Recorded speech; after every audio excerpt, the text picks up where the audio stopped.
Hold on to your butts. These are the Squashbuckler Diaries.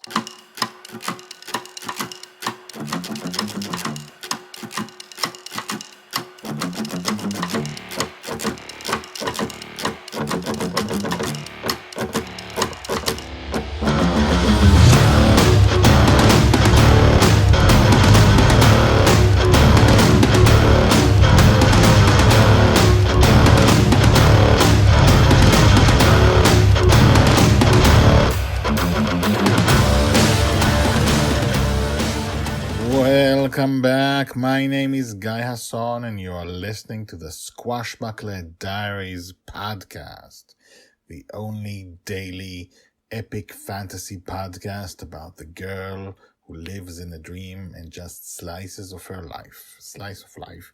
Slice of lives. Slices of life. Slices of lives.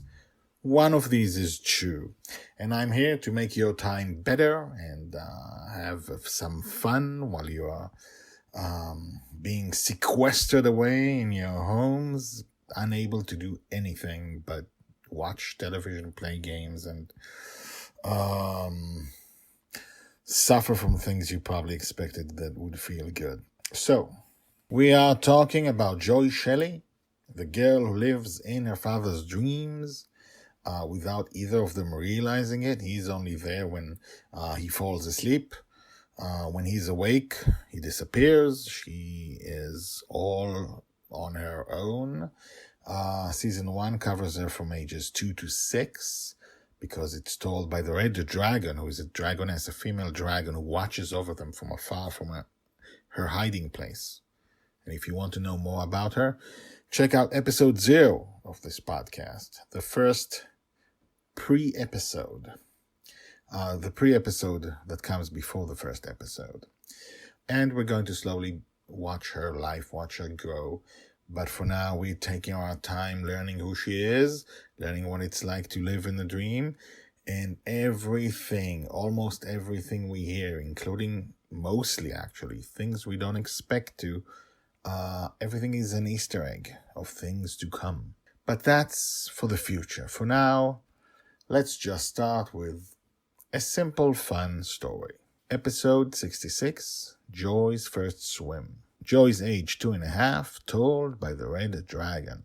It was Dragon Little's first swimming lesson. Little Joy Shelley, the human I lovingly call my Dragon Little, was only 2.5 years old when her father Justin, whom I call Dragon Father for he is her father, took her to a little atoll to practice swimming.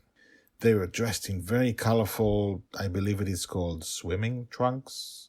Beautiful, strange seashells filled the beach almost knee-deep as they walked, but Dragon Father led her to a place where there were no seashells and there were wooden stairs leading into the sea.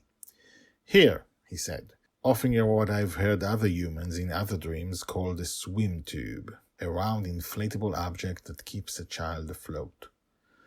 The swim tube had just appeared in his hands. "What's this?" she said, not surprised that an object had just appeared in her father's hand. "You put it on, it keeps you afloat, it helps you swim." Dragon Little waved it aside. "I don't need it, I can swim." Dragon Little marched towards the wooden construct, then quickly made way towards the stairs that led into the sea. "Joy, Joy," he called after her, but she would not listen. I could always see on his face that he found her ability to never listen to him both funny and annoying. Dragon Little confidently took one step. Her feet touched the water. She took another confident step lower. Now she was up to her belly button. Dragon Father was still running towards her. She took another confident step and plop, she disappeared underwater. Dragon Father reached in quickly and pulled her out with both arms. Dragon Little coughed. "Listen," he said, "you have to take this. It keeps you afloat." Let me go, she shouted. He put her gently on the first stair. "I don't need you, I can do it," she said matter-of-factly. She took another step and immediately another plop. She disappeared underwater. Dragon Father pulled her out again. She was coughing harder and this time she looked frightened. "Give me this," she yelled at him, pointing at the swim tube, as if she had always asked for it. "I want it." Dragon Father gave it to her wordlessly and showed her how to put it on. From this point on, she would use it to float until she would teach herself to swim a few years later. But this instance, it was one of those I found so telling about who she would grow up to be. It wasn't stupidity that made her insist she could do it. She had such inner belief in herself that she could do anything, that she believed she could swim. That inner belief, that strength, would be the one thing that would help her survive the dangers outside her father's dream, if that is even possible. I could see how strong she was. She could change the world. But I do not dare to hope, not even today, as she nears her 6th birthday. Told by the Red Dragon. Hashtags Joy, Justin, Swimming. Well, that started out as one thing and ended up as something completely different. There are things outside her father's dreams that the Red Dragon knows about, but she doesn't, and it doesn't seem like he does. And bad stuff is waiting for her, and she needs to survive. She needs to be able to survive once she gets to a certain age.